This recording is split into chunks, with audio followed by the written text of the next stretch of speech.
last year, but I decided that it'd be cool to bring it back now. Now, I haven't done one of these since December, so we're sort of remaking the series, I guess you can sort of say, here for the car profile. I even changed what the title of the series is. But we're here taking, I called it GTA 5 car profile episode, but now it's GTA car profile EP. So either way, we changed up. This is the 8th one, the first time this year, and we're taking a look at the brand new, well, not necessarily brand new anymore, but brand new supercar from the Further Adventures in Finance and Felony, the Vapid FMJ supercar.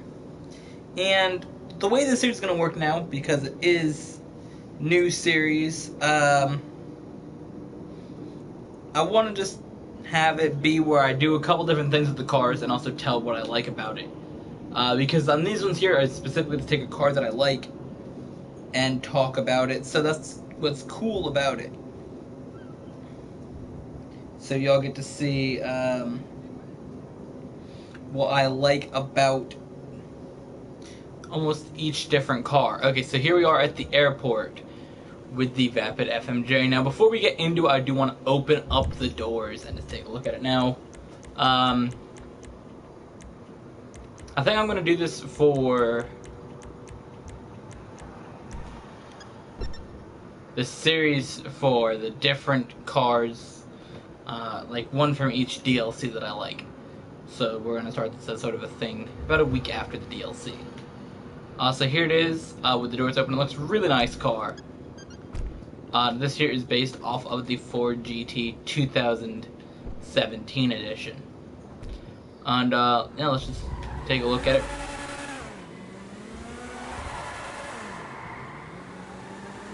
Do a quick donut with it in here. This is the one issue that I have as well, is that it can do this pretty easily.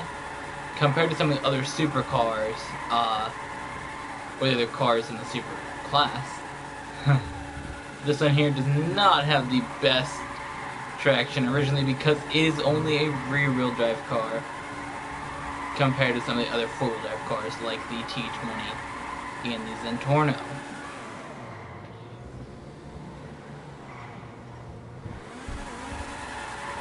But you know what? Let's get this thing going. Okay, now let's get it going. Aw, shit. More music here.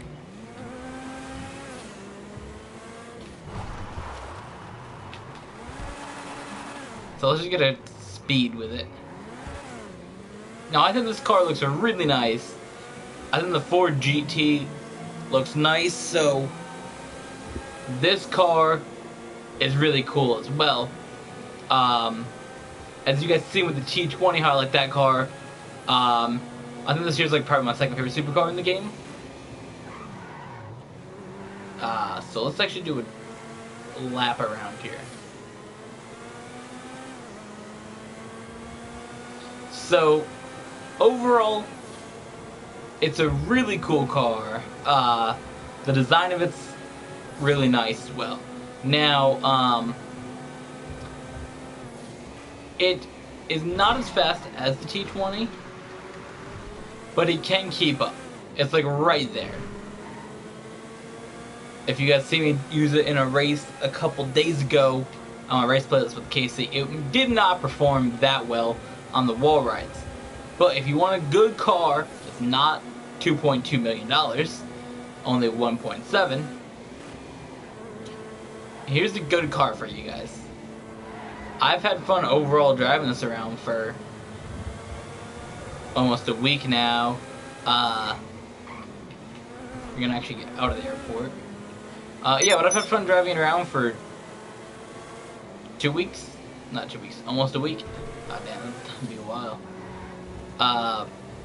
But I think that it's a really nice car. So now, that was the first thing, was the speed. Driving down the runway, so let's go to the next part where we're just gonna drive around the city. The goal, though, is to get to the hill and take a look at this car. Now, this car overall is just so nice. Like, I honestly don't know why you'd want to drive anything else. It just... I think that there's a difference, you know. You have the all-wheel drive cars like the T20 and the Zentorno.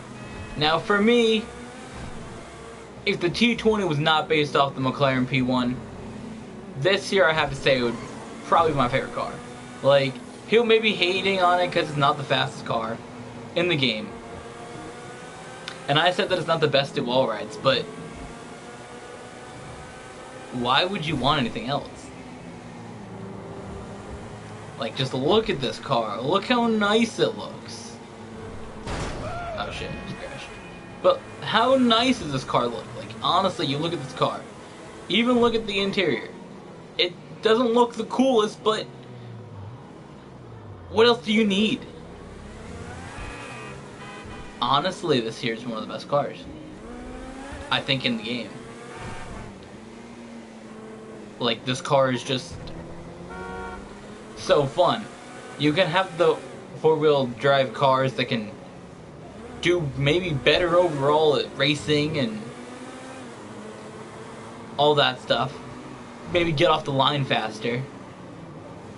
But if you just want a nice car to drive around that's not $2.2 million, then I don't see why you wouldn't want this car. This car is just... Honestly, look at this. I'm gonna go around this corner, and if the thing's trying to get grip, it's gonna do a little spin of the tires, and that's just so exciting. This car is so amazing. Like, everybody's all talking about how the Reaper's like sucks, and that was the main car that was focused on in the DLC. But this car, the FMJ, has to be one of the best cars in the game. No way that this car is not going to be a top car in the game. Now, you may say, but there's new cars coming out. There's 3 that were found in the files. But that doesn't matter. They're all just the fastest four-wheel drive car. This is the best supercar.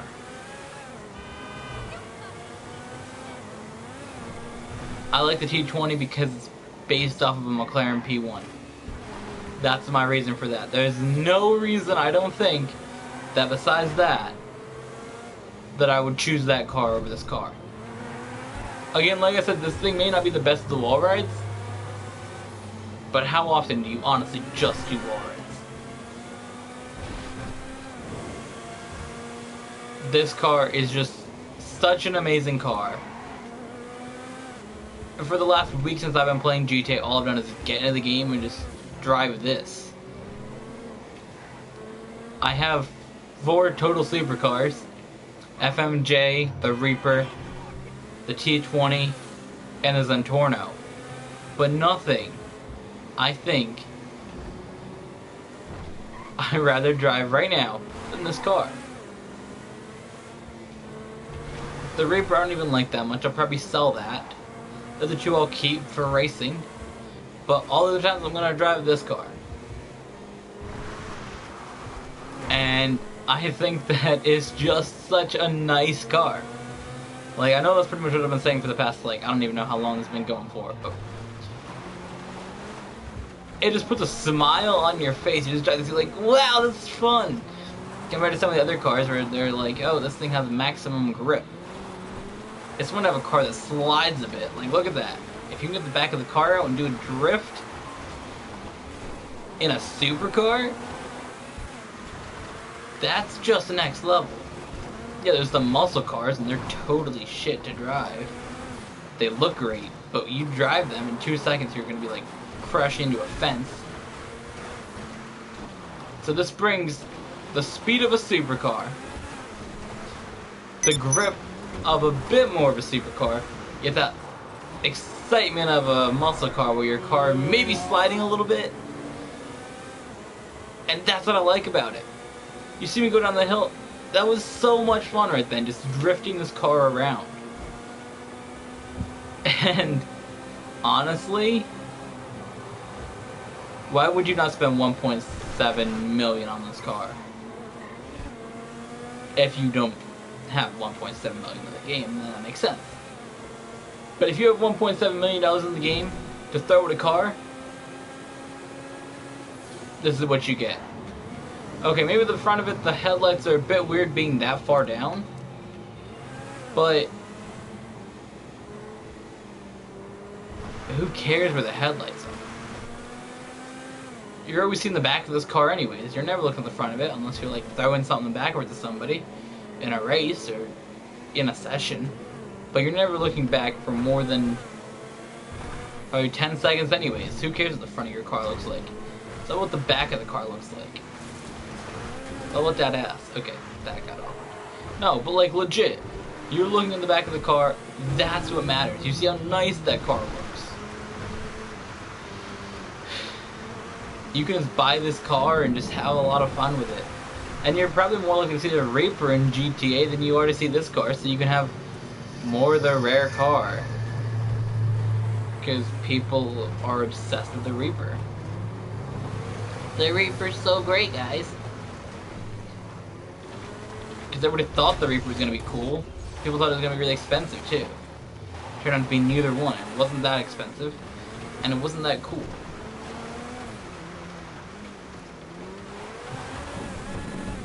But this,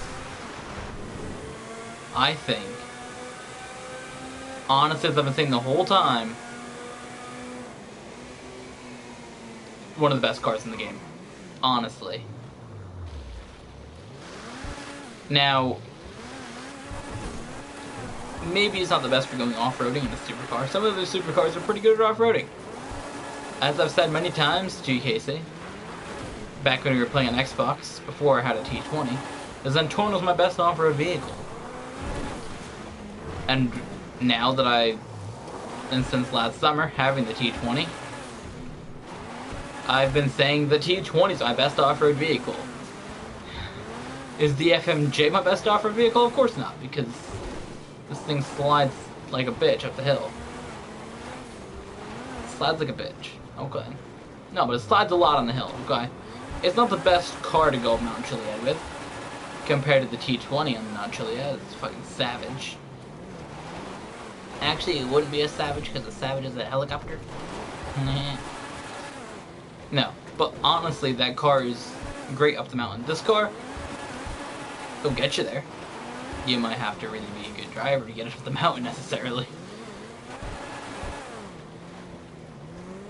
If you're not really always paying attention with this car going to the mountain, you're gonna crash it right off the edge, and then you have to pay $24,000, I believe, $24,000 when the shit blows up. But that's not what matters. What matters is this car is great. So with that, guys, me talking about this car for a long time about how it's amazing, I want to thank you all for checking out the car profile as it returns, and we'll be taking a look at more cars coming up.